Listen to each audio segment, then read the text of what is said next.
So, welcome everyone to this podcast, Alma en Paradoja, or Paradoxical Soul in English. And for this special episode, I have with me Carolina from Sweden, who I have met as as a classmate in a way, doing a course on somatic release, on emotional release, and we'll be speaking about whatever God wants us to speak today. So I would like to start with handing the mic over to Carolina so she can introduce herself. So Carolina, or maybe you say how you pronounce your name actually in Sweden, and tell us about you. It's hard to pronounce in Swedish. In Swedish, it's actually Carolina. It's like a rolling R. Carolina. Carolina. Love it, love it. Carolina. Carolina. Yeah, it's hard to pronounce for myself. Um, but yeah, I'm currently in a small town in Sweden, and yeah, I'm 35 years old. And yeah, what should I say about myself? You Um, started with the most intimate, apparently, your age. So who is Carolina? Why is Carolina in this world? Let's start with the with the easy questions. Why did yeah. you came to this world? Yeah, because I wanted to experience it, I guess. No, but I'm as you, Ximena, very like a curious person.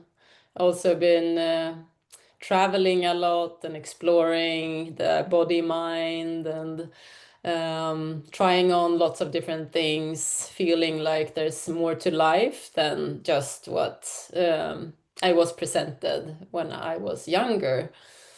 And yeah, so that's how we met, exploring body work and somatic approaches to therapy.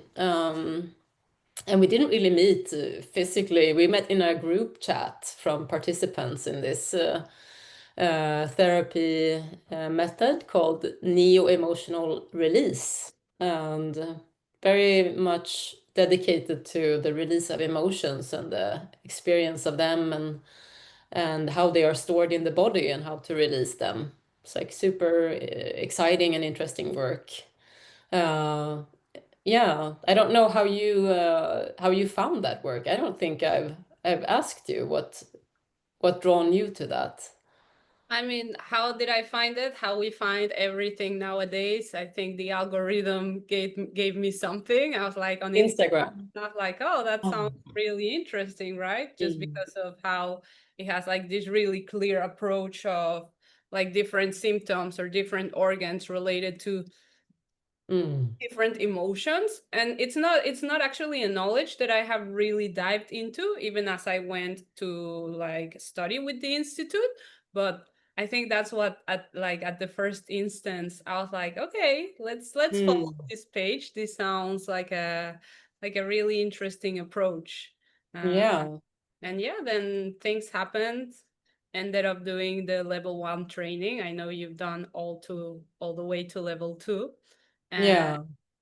And then we met, and I remember when we met also the thing, one of the things that I found interesting, which I guess like happens a lot like with people in this type of communities, but for me there was like a little bit of a parallel journey, because you like started sharing how you had been many years more in a like spiritual sort of ascetic path, and then you like reached hit a wall there, and then started integrating more the body back into your own practice. And I was like, okay, that feels a little bit like also what I've been going through. And I think maybe from there it like just a more openness towards each other started. I mean, I don't know, this is not Mm.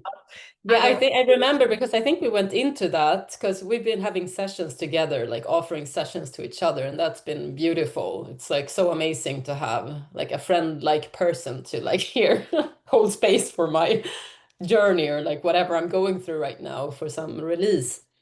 So that's been beautiful. But I remember we went into this and I was sharing that with you in a sessions, but I don't remember that you shared so much from your experience with spirituality. I think you just did a very short version. But yeah, that's a very big thing, because I feel when you go into any type of like searching or personal development, it feels like either you go very alternative, like maybe out on the edge to like just spirituality and like plant medicines, or you go very like to a psychologist. Like you go to your hospital and you get help with, it feels like it's like, To yeah. different roles in a way. So we both started off in that area, or did you? Well, no, I mean, I definitely went to the psychologist as I was younger, but I You think like, did. Okay. yeah, Mm. but That's, also I think it's more of like as we enter into our adult age, right? Where you kind of get more of a like a free choice of mm, all the options that are presented to me in the world, like which one feels like the yummiest. And I don't know, mm, spirituality, like just to give it a big term, right? Because it's like, what does spirituality even mean? Sometimes yeah. I use this word and I just feel so like yucky. I'm like, Yeah. what am I even talking about when I say spirituality? Yeah. What is that? But it's Mm, just become like this umbrella term, right? But okay, when yeah. I started coming to the first like spiritual understandings or like more of a spiritual perspective on things, it really blew my mind. And I was like, I want this. Like, this is what I've been looking for. Just kind of like sometimes this thirst of our souls for a Yeah.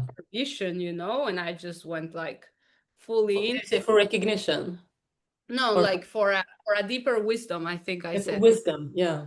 Yeah, Mm, or vision, not wisdom, like for a deeper vision, you know, for from a broader understanding of life. And you can share about your experience, but because before that I just felt so trapped kind of in this whole idea of like, okay, I just finished university and this is supposed to be what the path is for me from now onwards, right? It's like, I need to find a job. I need to become successful. I need to find a partner. I need to have a family, blah, blah, blah, blah. All these things that I was like, I'm sure they're beautiful, but they don't necessarily feel meaningful, or they don't necessarily feel like what is true for me in this moment or in this lifetime.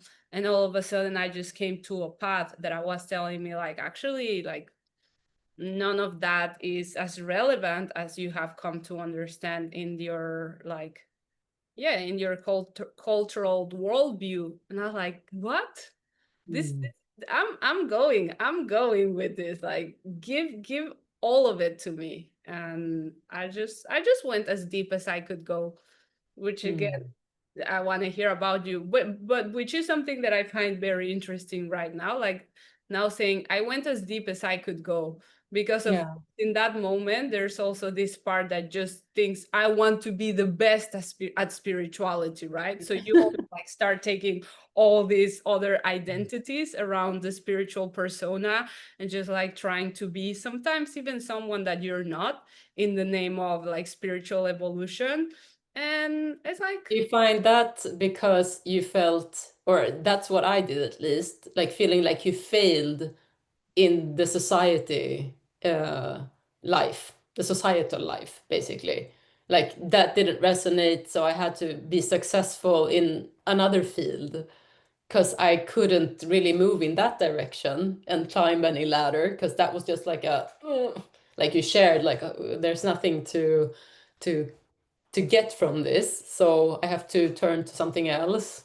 And then that becomes the like ladder of trying to get your worth or absolutely. I mean, I think that's exactly it. And I always say, like, it's very funny how, again, in spirituality, whatever that means, we just like basically translate all of our regular values into the spiritual life.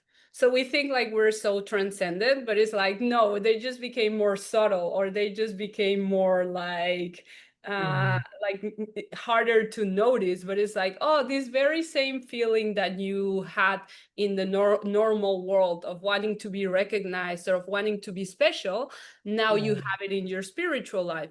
But because the spiritual life is something that is good to aim at, then you can really celebrate it, and you don't have to look at yourself like, oh wow, is this coming from a sincere place, or is this Yeah. coming from this unmet need of, I want to be mommy's like special girl, or I want to be Mm. daddy's little girl, or whatever like thing is playing out. And for me that was hard to understand. It took me years until I reached the point of like, but is it really that I want enlightenment, or am I wanting enlightenment because it's the best thing to want within this Mm. context? And that's why I said, like, I went as deep as I could in that moment. And I don't know what life is bringing for me, like we don't know the twists and turns. But then I Mm. came to the point where like, no, I'm not that interested in like full transcendence in this moment in my life. I just want to live a good life where I feel happy with myself, where I can like find joy in the simple things, where I can find purpose or serve the world. And that's good enough for me right now. And it isn't for some people. But tell me about you, because I guess there's like a lot of parallels and similarities again. But how was it for you also, like entering into the spiritual path, like seeking through that? I think I was really, and it's also interesting, like with the people who are drawn to the path of enlightenment, because it's very much, or for myself, how I see it, it's like a very extreme form of, for me now, what I can see is I wanted to escape myself and my pain. And the people that you share that space with when you're going to satsangs and you're listening to gurus, and it's people who has been through the most horrifying things, like the most traumatized people, the not only of course, but you really share a space with people where you're like, I was kind of like so weird, this sounds weird, but that was pretty cool that you would be in the same space as someone who was like haunted by the devil since he was like 5 years old, and now wanted relief from this guru who was like to for protection.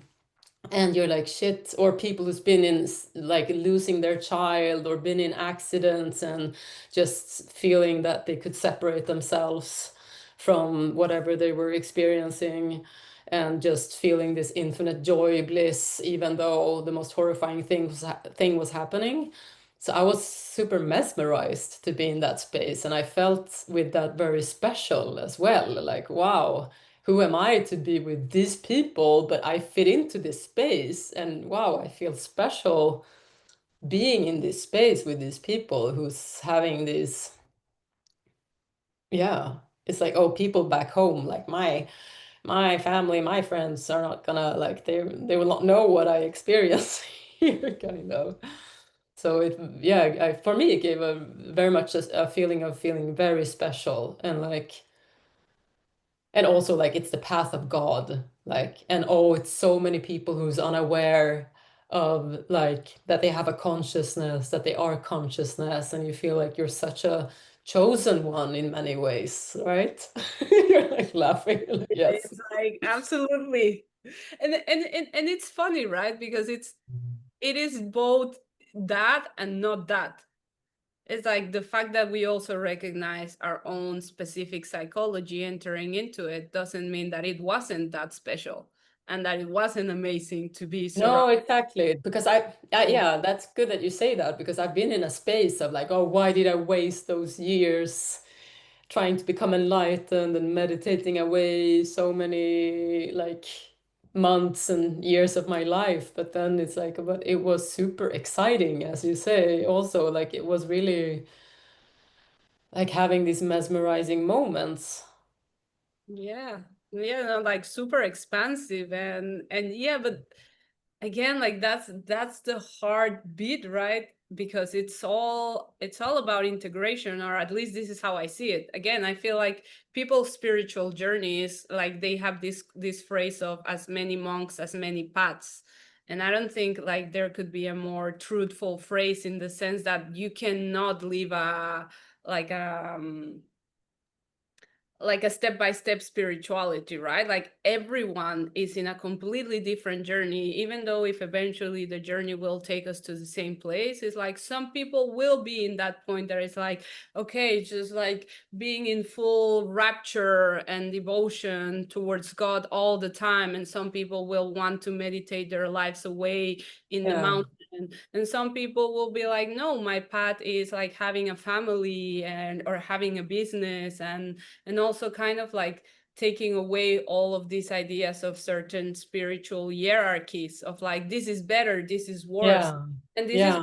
what is really hard, I guess, to deal with, especially when we're just like really without noticing also still being driven by our ego or by our own met needs of, oh, Mhm. I want to be special, how can I be special in this specific environment, without like really taking a moment to listen to ourselves. And it's like, but what is true for me within this space, because obviously it's so special and it's so heart opening and it's so amazing to be surrounded by all these people whose hearts are just like longing for God, and there's just something all of a sudden that is like infused within me. And then also just like being like open to that reality, and also being open to recognize myself and like my own journey and what is true for me and what I want. And now, like, is it true for me that I just want to meditate my life away? And I was like, absolutely not. I'm happy maybe meditating half an hour a day.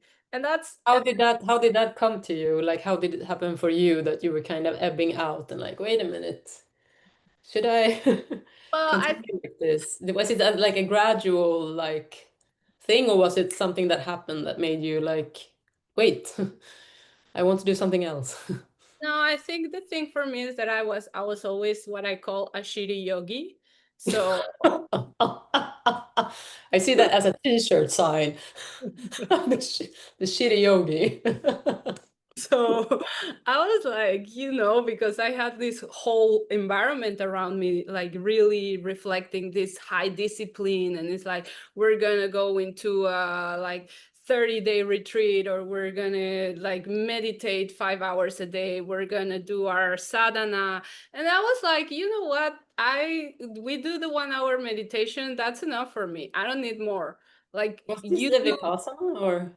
no, so I'm in a community with like we practice mostly self-inquiry, like the Mm. Ramana Maharshi method. Mm.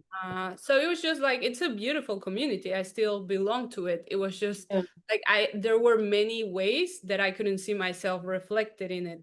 And also one of the things that I really struggled with was the whole idea of what practice is, because there was always this kind of idea that practice is what happens in the mat.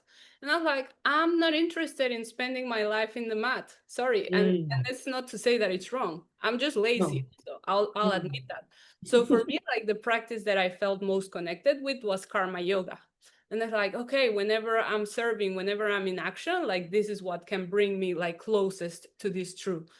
But I was just like, I I mean, 1 hour meditation is enough for me. Sometimes in the retreats, we would do like 2 hours, right? And there was always this subtle ego of like, oh, the person that stays and meditates even during the break. And I always tried to do this because I felt this is what it's going to show that I have depth, or that I'm going like, and then at one point I was like, but I'm done. Like, at this point, my meditation is over. Like, why stay here in the mat to prove what to what? And for me, what like really what drove me to the edge is that very same failure that you were speaking about in the regular world. I was Mm. feeling as deeply in the spiritual world.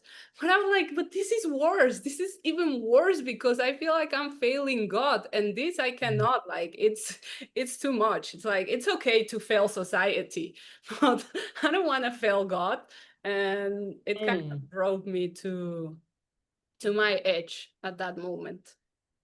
I don't know, like how what You really developed also, did you have a connection to God before going into like this non-duality?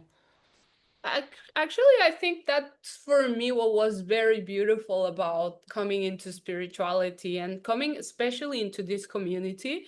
because I don't know again how it was for you, but as a child, I mean, I grew up in an not agnostic, but yeah, like kind of in an agnostic family, which is rare to happen in Mexico. You know, Mexico is like a heavily Catholic country. So all like most of the people around me were Catholics, like my family, like my aunts, my grandparents, they were Catholic, but my parents decided not to give us religion because for them it wasn't really connected to their values or to their truth. So I grew up in this nuclear environment where we didn't really speak about God, but okay, still in a culture where God is like in our everyday phrases. And I Mm. remember as a child, I did feel like this connection and this like longing for God, but it was still confusing, right? Because my direct environment wasn't nourishing that. And then things happen, and there was like this very infantilized vision of God, which I think a Mm. lot of people have, even as grown-ups, of like God is good if it does what I want, and God is bad, or God doesn't exist if it takes away what I want.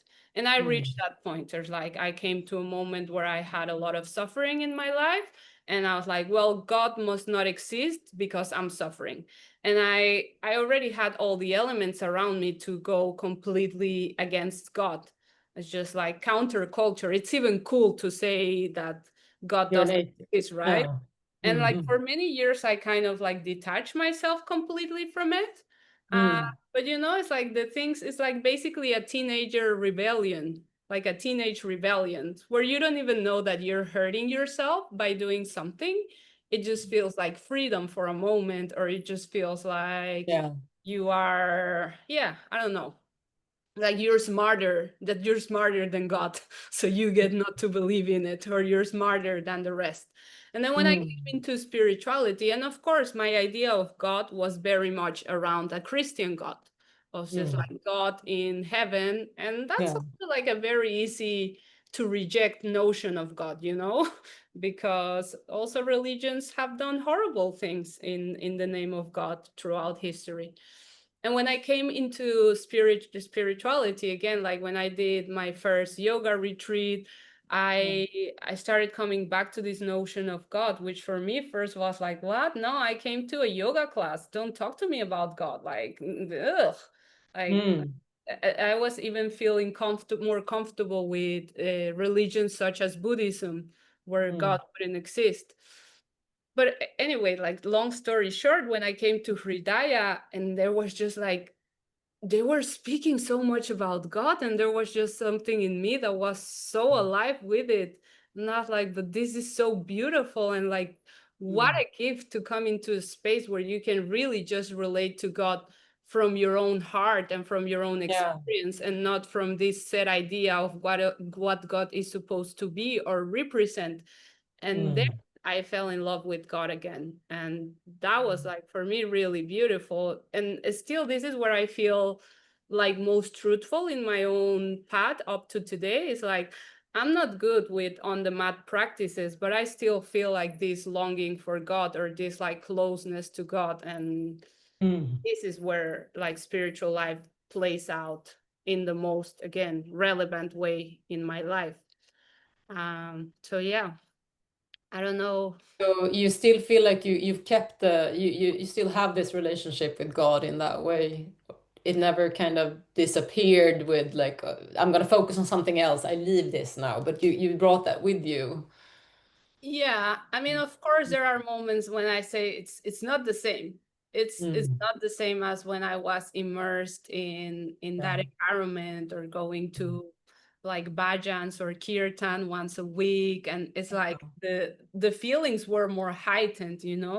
Also the surrender, like the availability to surrender to certain things was more there, but definitely the relationship's still there. I do. It does need more nurturing for sure, but it hasn't gone away. I don't know That's beautiful. how was it for you? Because when like in the journey that you took on, was it also like an openness to this idea of God, or was it more just like this higher consciousness? What was this? Mm. Yeah, what was it? It was never like the notion of God that was the driving factor for me. Okay. Because I remember I did a yoga teacher training in 2015, and that was, and I was starting to feel like I really have to try on something new. It's like something completely different. And I did a bit of yoga, but not I didn't feel confident like I'm gonna be a yoga teacher, but I was gonna give that a shot and try it out. And that ended up with having like experiences of like just love coming out from within the chest, like from the heart, and just feeling like so happy and like, wow, where is this feelings coming from? That, yeah, felt like a spiritual, godly. I don't think I was into God by then, but like wow, this life is amazing. It contains magic that I didn't know about. But it was actually after I did an Earth Priestess training a couple of years later, 2019.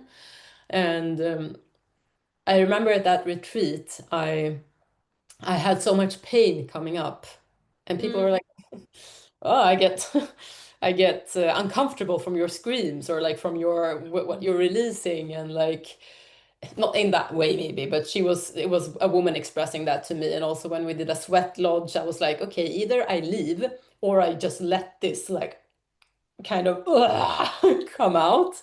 And I was like, oh fuck it, I'm just gonna let it out. And the woman who was holding the container or the space, she was like, if you're gonna like release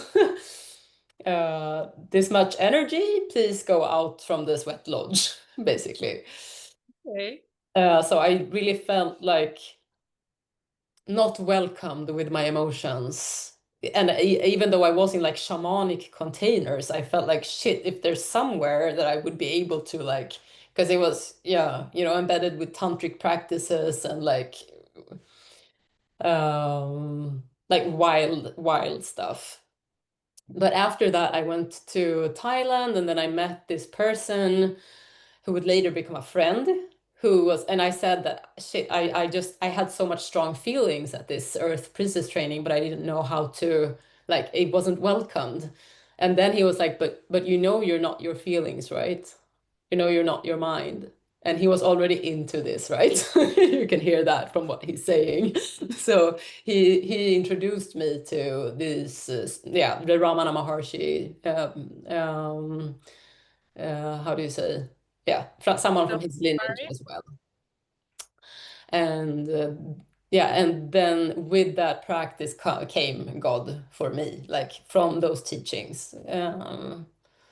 So that was because in Sweden we don't really, it's quite rare to be Christian or to like have any form of, most Swedes are like atheists.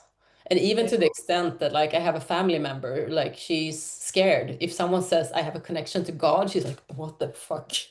Like God is almost like a, whoa, are you in a cult? When you're talking about God here. It's not that for everyone, but for her, she was like, shit, she mentioned God. Oh my God, she's going, she's going crazy almost. So it's really not something that I grew up with at all. Okay. And then, I mean, many questions come, but one is like, okay, what happened to all those heavy feelings that hadn't found a container once that you started going into this more like meditative path? Or Yeah. did they find an actual like space to settle? Did you just started bypassing them? Did you started transcending them, integrating them? What was your own experience? Let me see. No, it's just from that space or from that time, I just went into non-duality, like non-stop, I would say.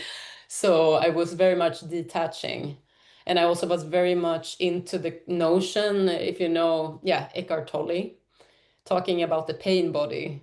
So me and my newfound friend, we were really in that journey together, and we were sharing so much. It was super exciting also, but like about the pain body and how to just see and accept the pain body. So I was just observing, and felt for those 2.5 years very free, Mm, like in contact with God, feeling so much love from feeling so much presence, feeling so free. I remember also I came back to Sweden and worked in a like a bakery van, like it was connected to a bakery, but I would just take out a lot of bread and buns and coffee and then go with this bread van and go into the archipelago and just sit there and meditate, like drink Hey, coffee, like that's great. feeling basically feeling like I was in bliss. And then I would go home from that and just lay on the bed for like an hour and like it's like you're high. Like it was like I was high. And I was with my partner at the time and he started to be like, yeah, at first it was like gradual, but he also attended a retreat that I was going to in Portugal with Muji, then that I was following.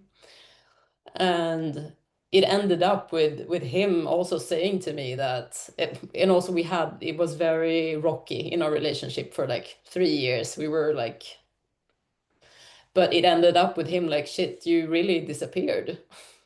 You're gone. I don't know where you like where you took off.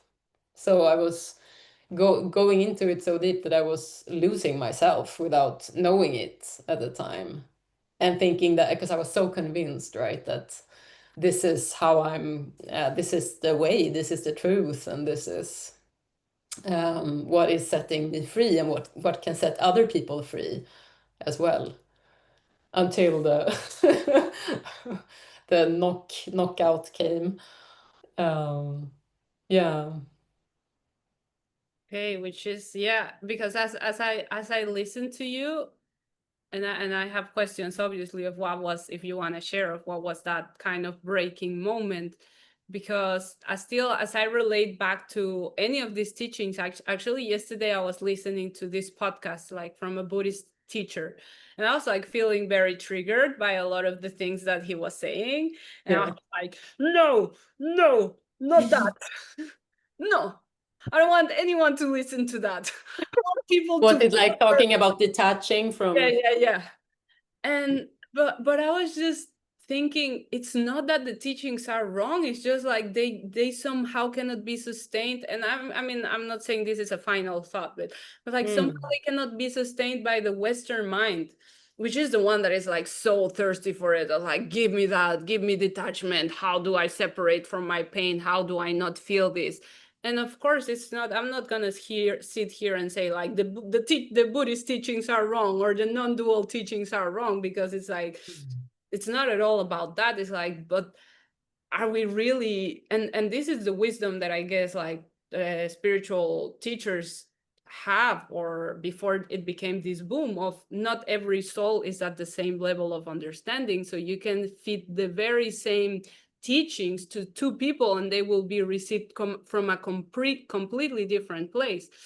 yeah. And some people will truly be ready for detachment, and some people will take a detachment as a way to run away from what's uncomfortable, as a way to not feel what they don't want to feel, right? So it's really tricky because there's so much truth and so much beauty and so much bliss in it, and we're Mm, not necessarily always like coming at it from the right place or have like really the foundation to like soak in what these teachings have to offer, again because we're just like coming from so much pain and such a like it's such a desperate feeling sometimes of not wanting to feel what's uncomfortable. So what what was it for you? Like what was the breaking point for you? Because you clearly went so deep, and all of mm. us, and you want to share like what happened or what you felt? Yeah. Um, yeah, as I said, it was I was doing this journey a lot with a friend of mine, or like he very much became like a teacher to me. So that was my unconscious wounding happening that I wanted to have someone be my teacher. I wanted to be like this submissive, tell me what to do, not being equal, but to place myself underneath someone, a teacher or someone, because I don't want to step in and lead my own life for myself. I want someone to tell me what to do.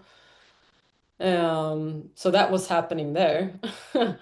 And and also the wounding of he felt so unavailable and that attracted me so much to him.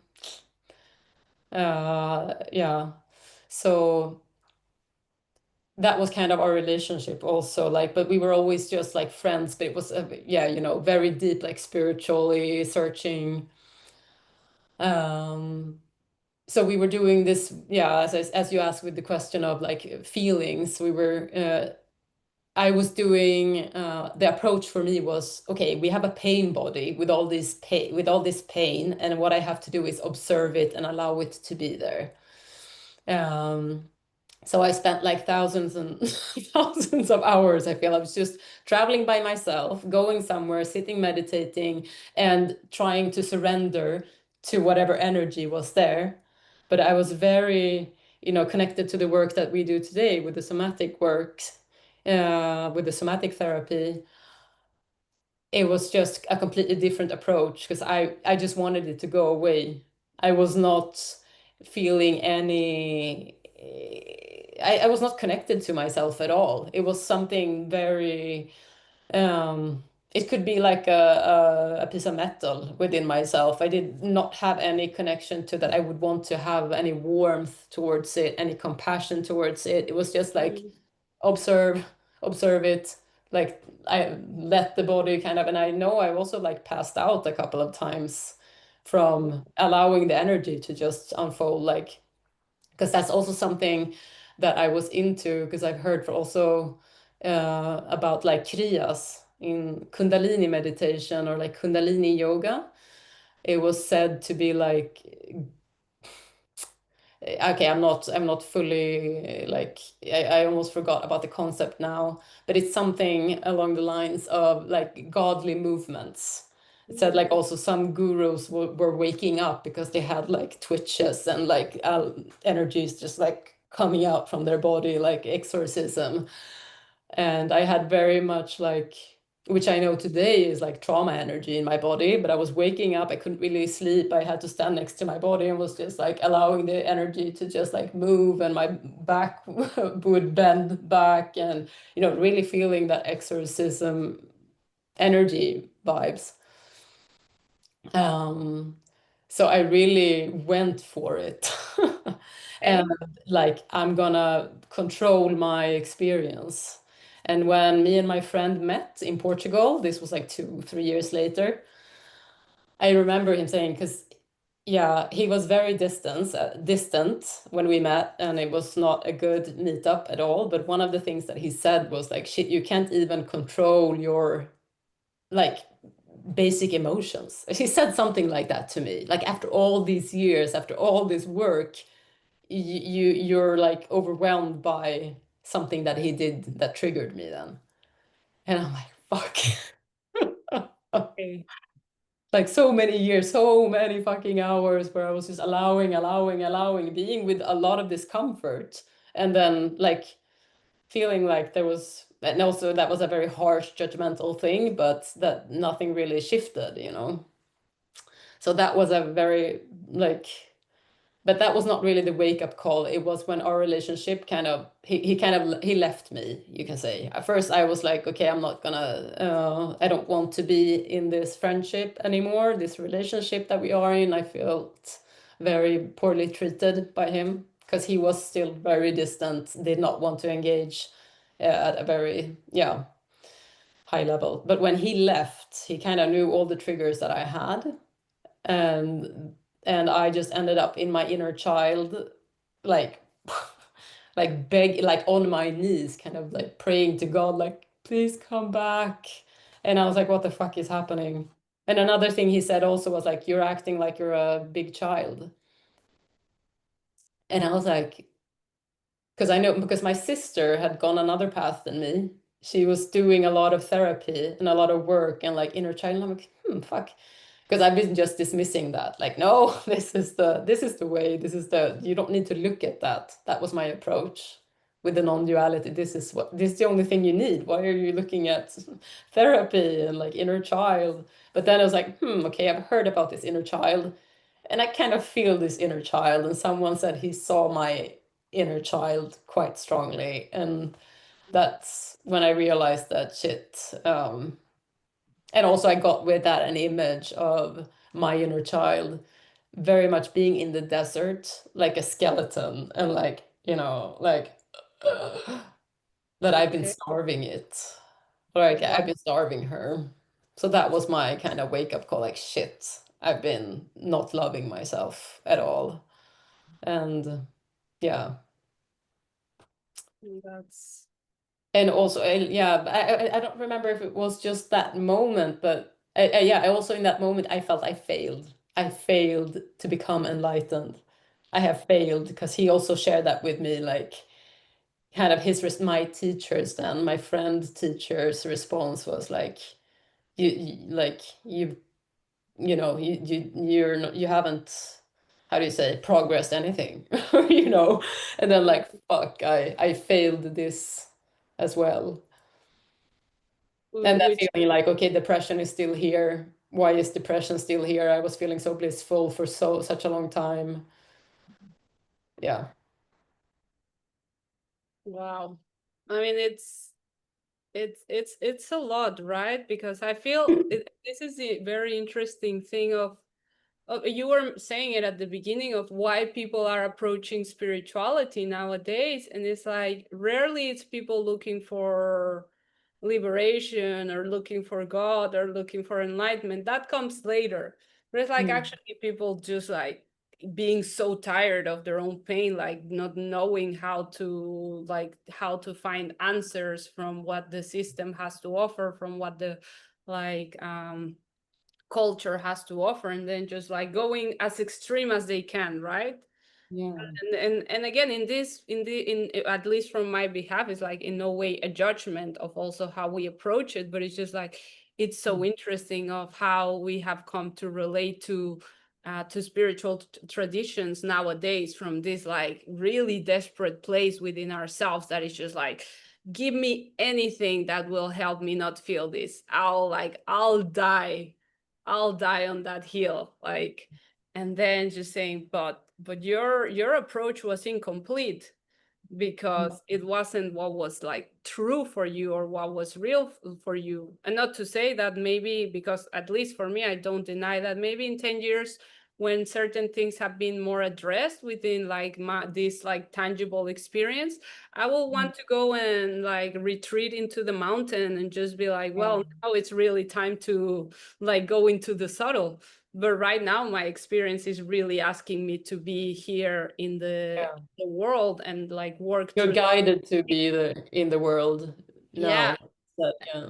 And that's also the part where I don't know how it happened for you, that it like that it becomes very tricky to follow the guidance of certain teachers, like in the Mm. sense that it's like of course their inspiration is the highest, and you hear the stories from Ramana or Ramana, however people will pronounce his name, Yeah. and they're like they're so transcendent, right? And it's like, oh yeah, he was like in samadhi and he was getting beaten by all the ants and like not eating, but like he was just in such a transcendental place. And it's like, yes, but that was like actually completely true and authentic for him. He did not go into a state because he thought of this other saint back 200 years ago or however that went through this. It's like it was literally his experience and what was like the most authentic or most truthful experience of him in that moment. But now we Yeah. have like all these stories that are being fed of like, oh, let me be like Ramana, or let me be like Muji, or let me be like this, but it's like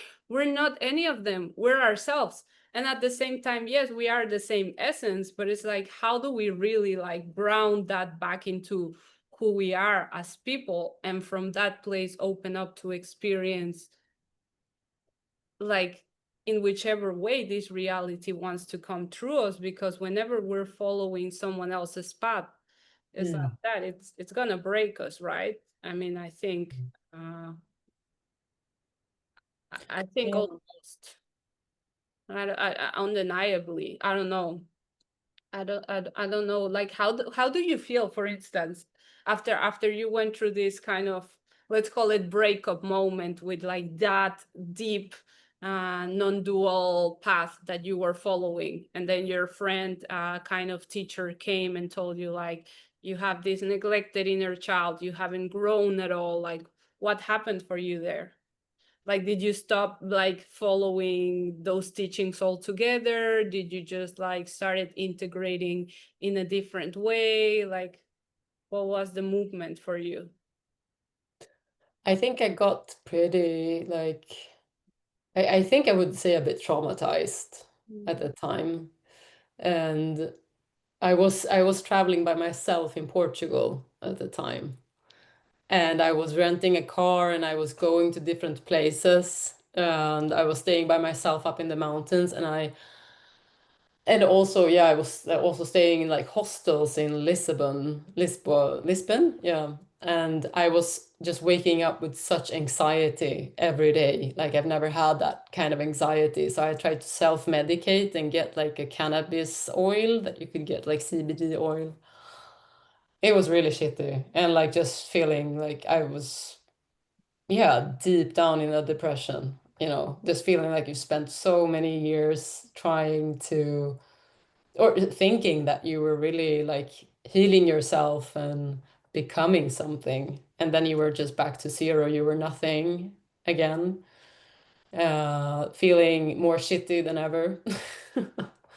And when I traveled down to Lagos, it's like in the south of Portugal, a very sweet place, a lot of like community there, and very mixed people, a lot of like street musicians and also people who just loves to drink alcohol, and then there's this spiritual people as well.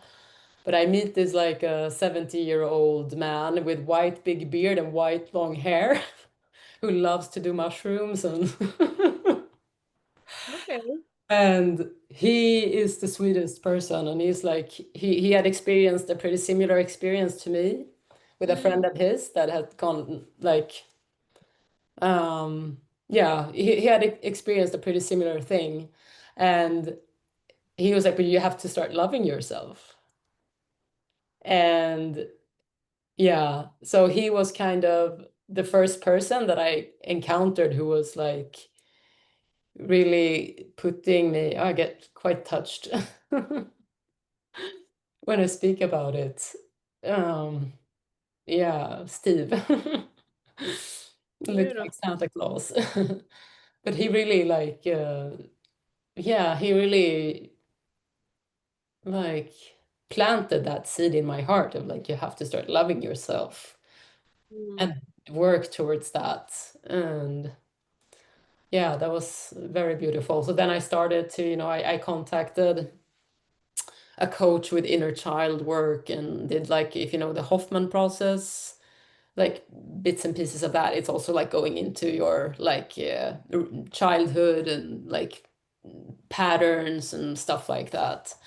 And that's kind of how it started. And then yeah, really like embracing the physical aspect, the psychological aspect, like really starting to, but I felt super empty because I was like I felt like I really had lost myself with who am I? Who is Carolina? What do I like to do?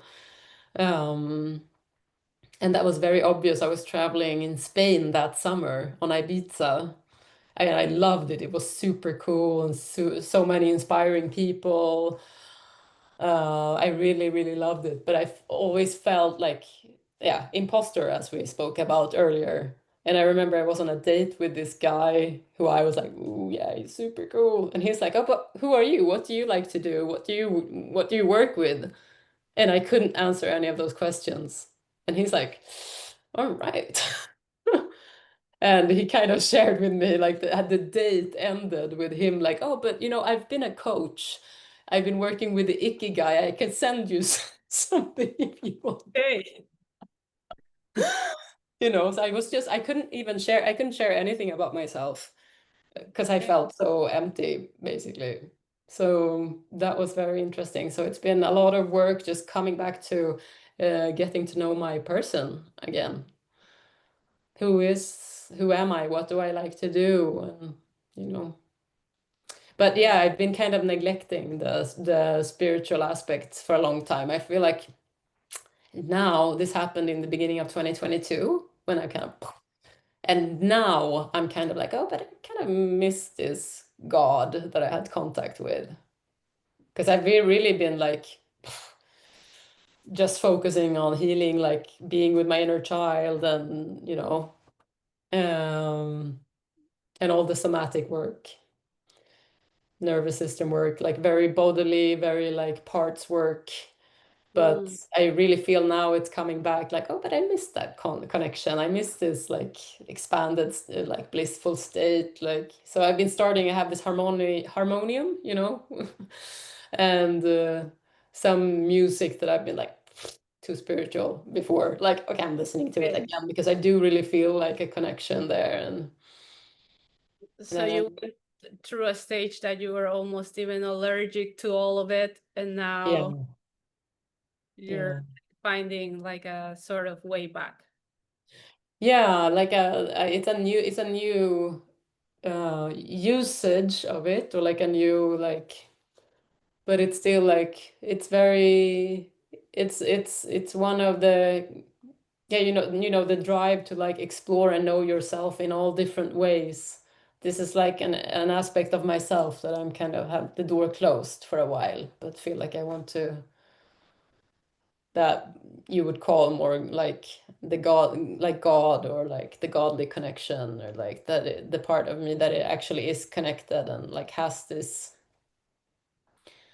amount of space accessible. And I yeah. mean, I think it was before we started recording, but we were speaking a bit about like safety, right? And it makes sense, like from what I hear, is like also from the whole experience that you went through, that you wouldn't want to open back up to that until you felt completely safe within yourself. So it's Mm. like this connection to God doesn't become an escape, but it's really like what we would call like an embodied experience. Is like it's also grounded in who you are, Carolina, as a person, uh, Mm. and also like who you are in the bigger who am I scale of things. No, well, I mean, this is what I'm feeling as I hear you. That would make sense Mm. to really wait till you're ready to open to that place for. Yeah. Yeah, I can feel when we're talking about it, it's still vulnerable. Like I still feel like yeah, it is fear mixed with the feelings of like hurt that I, yeah. So it's a lot of, yeah, wow, I'm No, when no. you just like go back into something and you didn't know there were so many emotions left there, but it is. Um, but yeah, also as you shared earlier, like really to like acknowledge the adventure and how exciting and how expansive like that practice was, and those discoveries. And so yeah, I feel like I'm really coming back into like also that I'm grateful for it, and that it wasn't wasted years. It was, I remember at some point I was like, this is more magic than Harry Potter. It is true, and I Life think is that more like. magical than Harry Potter. I was so happy. I'm like, yes, yes, I knew it. But you know what? I also remember having this feeling when I started first hearing about the teachings, and it was just like, thank God magic is real. Because Yeah. it's like we have been like come to a world where it's like somehow so dry out of this magic that it's also just part of experience, and we're just so thirsty for it, right? That's why Harry Potter and the Lord of the Rings and all these movies are like hitting such a spot in our psyche that it's just like, but the world is also magic. It's not only like a 9 to 5 and like achieving all these things, and it's part of our being longing for that. And it's like you Yeah. touch it and it's like, why would I ever give this up? And then of Mm. course life has other plans, because I always say this, and it's not like it's my greatest teaching, but it's like life is the teacher, right?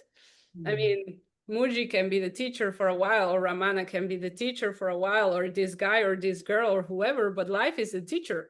Like, and Mm. it's the one that is perfectly designed for each one of us, like our own experience and the twists and turns that each of us have to go through, and like how we're just like start relating to each one of them, I feel. And it is much more beautiful when we when we're in touch with that magic. I, Hmm. Did I you also connect a lot? Because my one of my favorite movies was, or still is, Vaiana or Moana in English. Oh well, I have a special relationship with Moana because I used to work on a cruise ship for a year.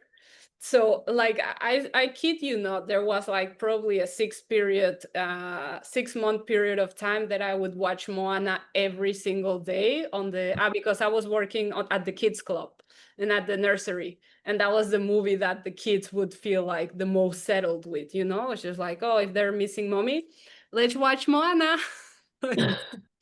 It's okay, Moana is here. So I tell you, I've watched Moana so many times, but there is definitely something special about it in the sense that I could still watch it every single day for 6 months and not be completely done with it.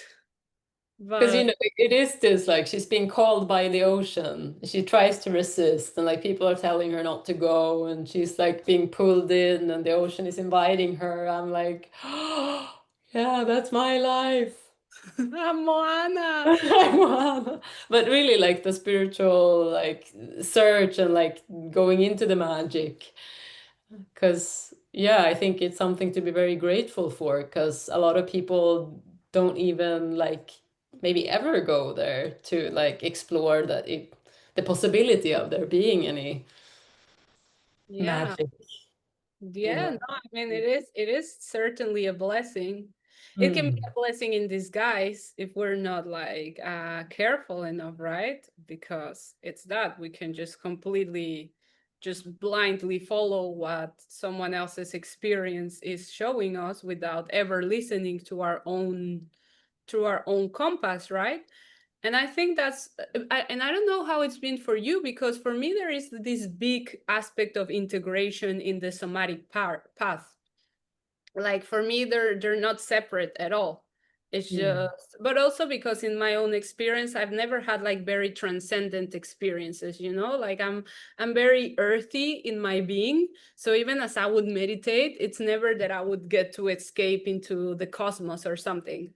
I would always be here. So for me Mm. also, I guess this path of somatic work makes a lot of sense. But I think what I find very beautiful, it's like we're basically nurturing the space in which this divinity gets to show up, gets to express, or also just noticing how, like, I feel like when we start listening to the body, and again, I want to hear your experience, it's like we're just allowing ourselves to listen to our soul.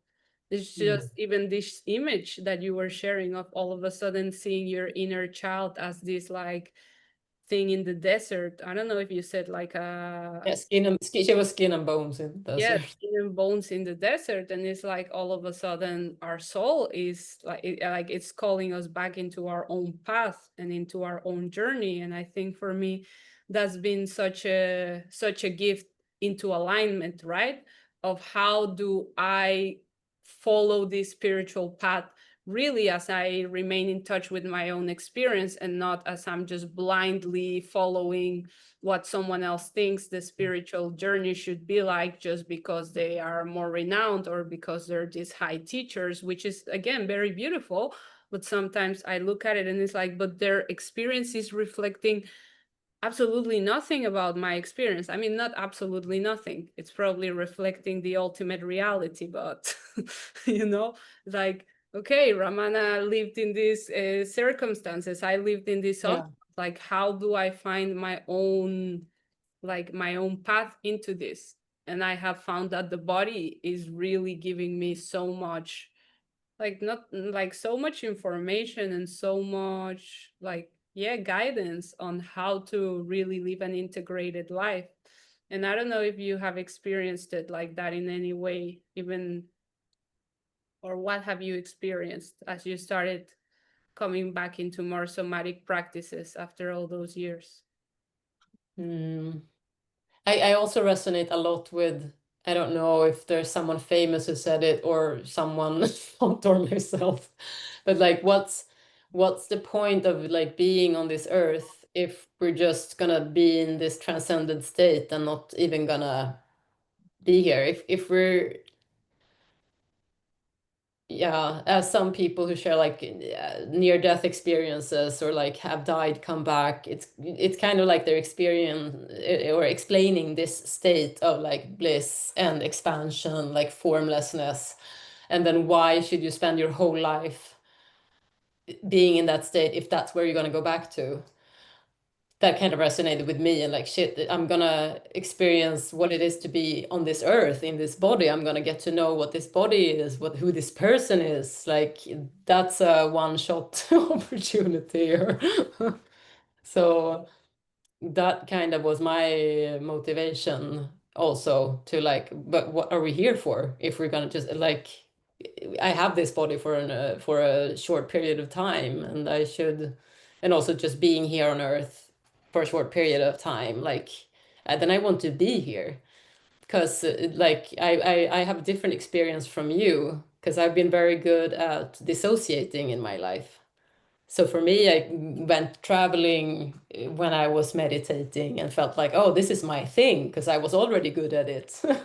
I was good at leaving my body. And so now it's really for me, it's been the practice or like really much like coming into the body and but it's so much, yeah, dissociation. It has felt unsafe to be in the body. So a lot of it's just like now it's almost like how present with this space can I be, you know, with the somatic work of like feeling more and more safe and just feeling like, whoa, things are getting clearer. The objects are sharper. I see more edges.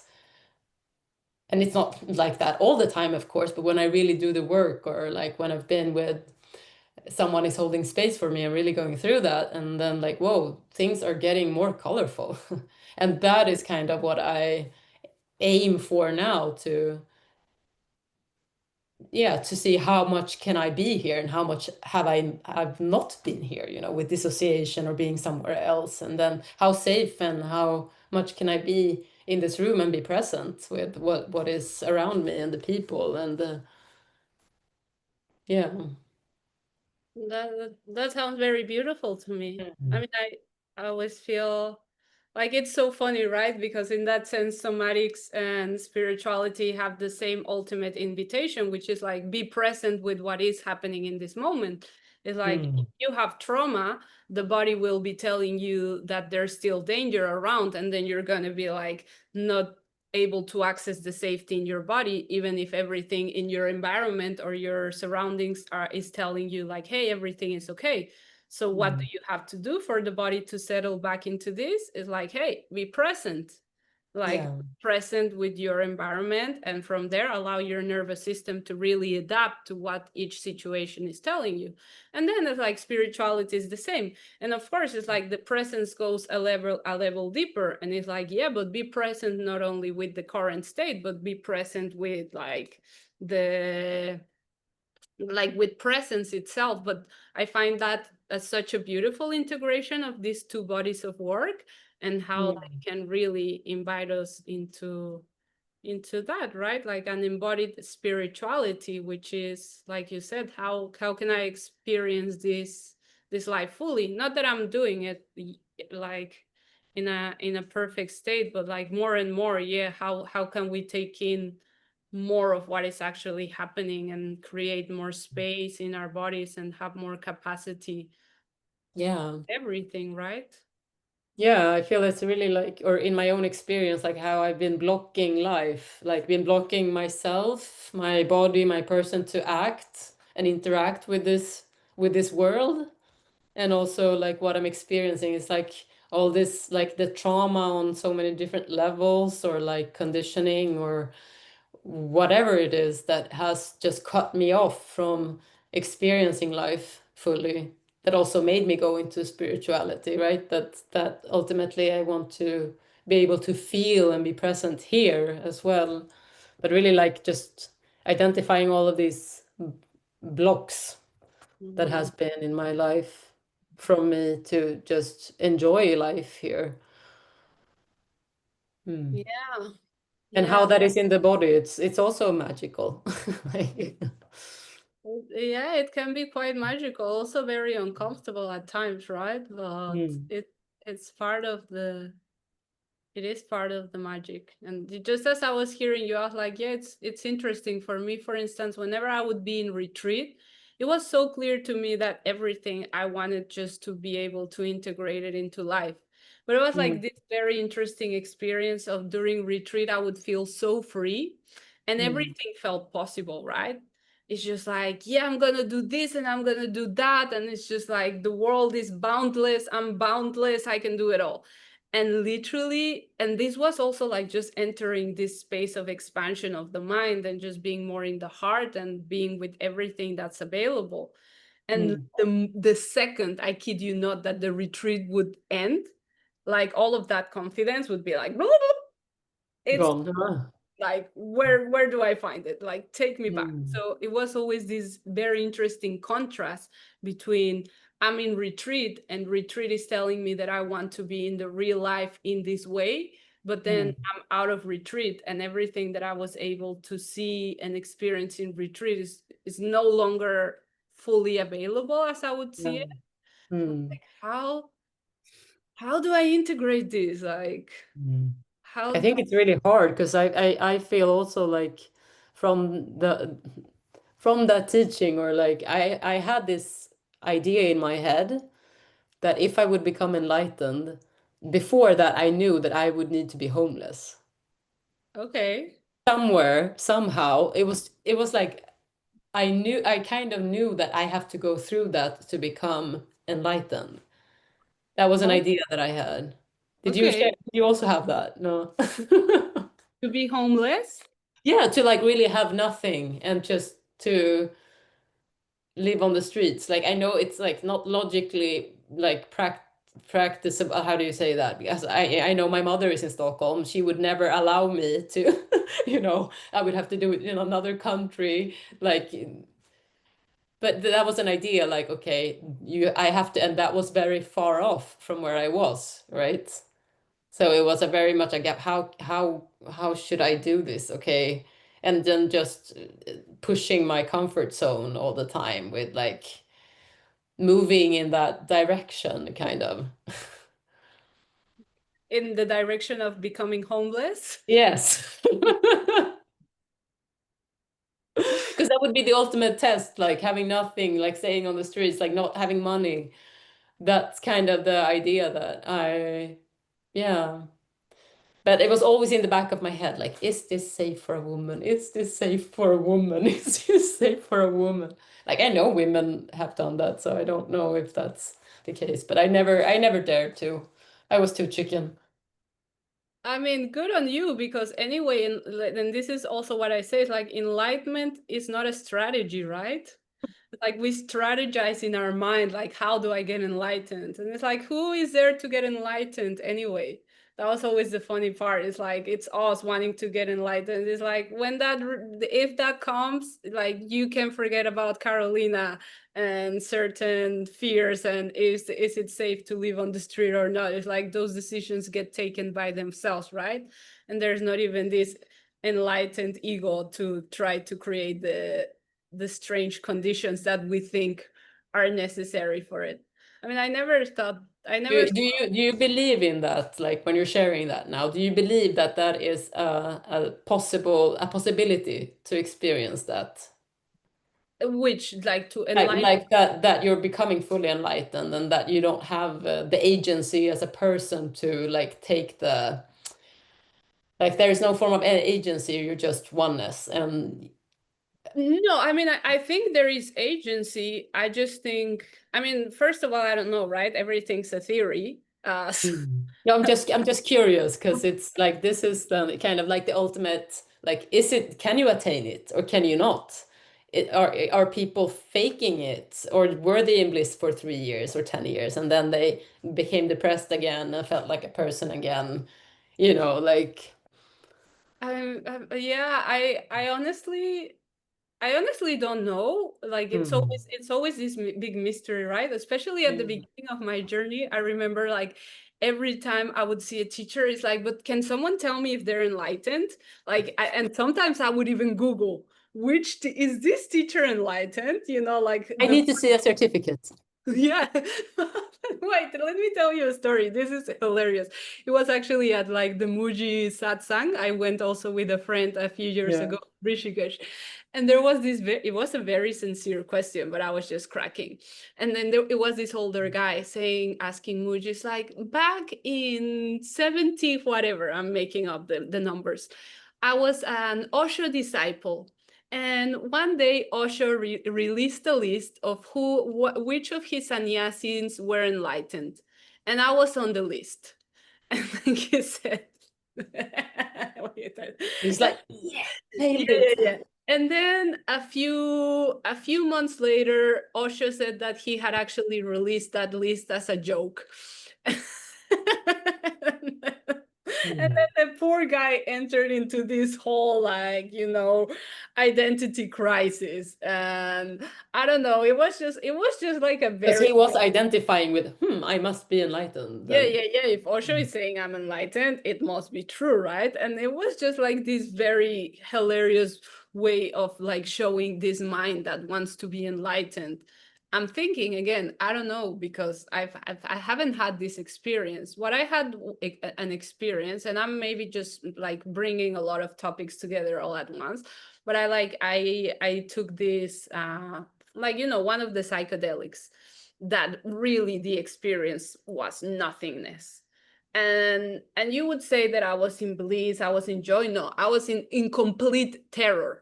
Like I spent that entire experience just like screaming, like just so afraid for like this non-existence. And then it was like a very hum Was it Bufu? yeah. Yeah. Yeah. And then I was just really humbled, because it's like, Um, okay, what is this experience? I don't know, cannot give it words. Could it be an experience of oneness, of nothingness? It could have been. Was my ego ready at all for that experience? Like, absolutely not. It was the most terrifying thing ever. And there's this teacher that I really like, well, or that I really used to like. I would be curious to see how I would relate to what he said. His name is Thomas Merton. He used to be like a Christian monk. And I remember in one of his books, he says something along the lines of like, we spent our entire like spiritual path trying to overcome the fear of God. And I found that so interesting because we think that we are like looking for God, but actually, the reason this is what he was saying, the reason why we're not already one with God is that we're absolutely terrified. And in that moment, that completely clicked in. It's like, oh, we think we're looking for God. We think we're looking for enlightenment. Good luck. Like, you'll be fucking terrified. Like, you'll be on your knees saying, like, someone please bring Ximena back. Like, give me a mental structure. Like, give me a way to like feel this tangible reality.